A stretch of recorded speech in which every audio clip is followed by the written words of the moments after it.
অনেক সময় যখন আমরা আমাদের রোগীদের বা রোগীর আত্মীয় স্বজনদের বলি যে ওনার ব্রেন টিউমার হয়েছে, তো স্বাভাবিকভাবেই তখন অনেকে আমাদেরকে জিজ্ঞেস করেন যে স্যার, এই টিউমার হলে আসলে উনি কতদিন বাঁচবেন। এই যে একটা প্রশ্ন, অবশ্যই প্রশ্নটা কষ্টের, তার উত্তরটা আরো কষ্টের। এখানে প্রথম কথা হলো যে আসলে আমরা কে কতদিন বাঁচবো, অথবা আমাদের যে রোগী আছেন উনি কতদিন বাঁচবেন, এটা একদম দিনক্ষণ নির্দিষ্ট করে একমাত্র আল্লাহই বলতে পারবেন। আমাদের কারোই সেটা বলার কোনো সুযোগ নেই। তবে কিছু অসুখ হিসেব করে আমরা অনেক সময় বইয়ের ভাষায়, আমি আবারও বলছি, আমাদের বইয়ের ভাষায় ওনারা একই রকম বিভিন্ন রকম পেশেন্ট দেখে ওনারা একটা ধারণাগতভাবে একটা জিনিস লিখেছেন, ওনারা রিসার্চ করে একটা জিনিস লিখেছেন, আমরা সেটা হয়তো রোগীদেরকে কনভে করি। কিন্তু সেটাও আসলে আমরা শুরুতেই বলে দিতে পারি না।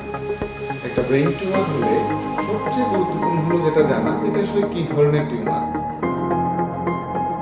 মাথাতে অনেক রকম ব্রেইন টিউমার আছে, এর মধ্যে ভালো জাতের আছে, খারাপ জাতের আছে, ভালো জাতের মধ্যে বিভিন্ন রকম আছে, খারাপ জাতের মধ্যে বিভিন্ন রকম আছে। টিউমারটার সাইজ কত বড়, টিউমারটা এখন কি পরিমাণ সিমটম তৈরি করছে, রোগীর শারীরিক অবস্থা কেমন, যদি খারাপ জাতের টিউমার হয় রেডিও কেমোথেরাপি দেওয়ার পর রোগী কেমন রেসপন্স করছে, অনেকগুলো বিষয়ের উপর এটা নির্ভর করে।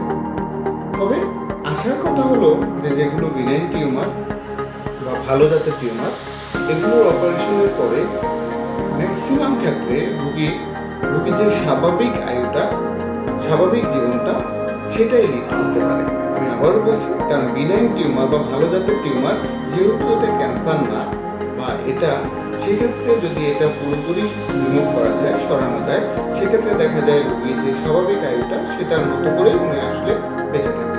আর যেগুলো খারাপ জাতের টিউমার বা ম্যালিগনেন্ট টিউমার, সেগুলোর ক্ষেত্রে আবার বিভিন্ন গ্রেড আছে, 1, 2, 3, 4 আমরা বিভিন্ন গ্রেডে ভাগ করি। ওই গ্রেডটা কি জাতের টিউমার, কতটুক এটা এক্সপানশন হয়েছে, রেডিও কেমোথেরাপিতে কেমন রেসপন্স করছে, এই সব কিছুর উপর ভিত্তি করে আবার আমাদের একটা নির্দিষ্ট সময় আমরা তখন বলতে পারি বা বলি যে হ্যাঁ, এটা যেহেতু গ্রেড 4 টিউমার, তাহলে সেক্ষেত্রে বইয়ের ভাষা অনুসারে হয়তো এরকম আমরা একটা চিন্তা করতে পারি। তবে খুবই গুরুত্বপূর্ণ জিনিস হলো, এই সব কিছু হলো অপারেশনের পরের হিসাব। যে ব্রেইন টিউমার হলো, অপারেশন করলাম, আমরা টিউমার পরীক্ষা করে ওটা কী ধরনের টিউমার, তখন আমরা এগুলো বলতে পারি। যদি কারো ব্রেইন টিউমার হলো এবং ওনার অপারেশন প্রয়োজন কিন্তু উনি করছেন না, সেক্ষেত্রে আসলে ব্রেইনের একটা পর্যায়ে ব্রেইনের উপর চাপ পড়বে এবং উনি আস্তে আস্তে খারাপ হতে থাকবেন, সেটা আমরা আগে থেকে আসলে বলতে পারি না। তবে ভালো জাতের টিউমারের ক্ষেত্রে ওনারা কিছু সময় পায়, রোগীরা হয়তো 6 মাস 1 বছর এরকম একটা আমাদের কাছে এসে হিস্ট্রি বলে। আর খারাপ জাতের টিউমার ক্ষেত্রে দেখা যায় খুব দ্রুত বাড়ে, এই জন্য রোগীরা 2-3 সপ্তাহের হিস্ট্রি আমাদের কাছে এসে দেয়। তো সব কিছু মিলে আসলে এটা একটা কঠিন প্রশ্ন, কিন্তু একটা আসার কথা হলো যে ভালো জাতের টিউমার হলে সাধারণত রোগীর এক্ষেত্রে যদি ভালো অপারেশন হয়, ভালোভাবে টিউমারটা রিমুভ করা যায়, রোগী স্বাভাবিক জীবনযাপন করতে পারে। আর যদি এটা ম্যালিগনেন্ট টিউমার হয়, সেক্ষেত্রে গ্রেড অনুসারে যদি উনি ওষুধে থাকেন, রেডিওথেরাপি কেমোথেরাপি ঠিক করে দেন, তাহলে উনি মোটামুটি একটা ভালো সময় আসলে ভালো সময় পার করতে পারেন।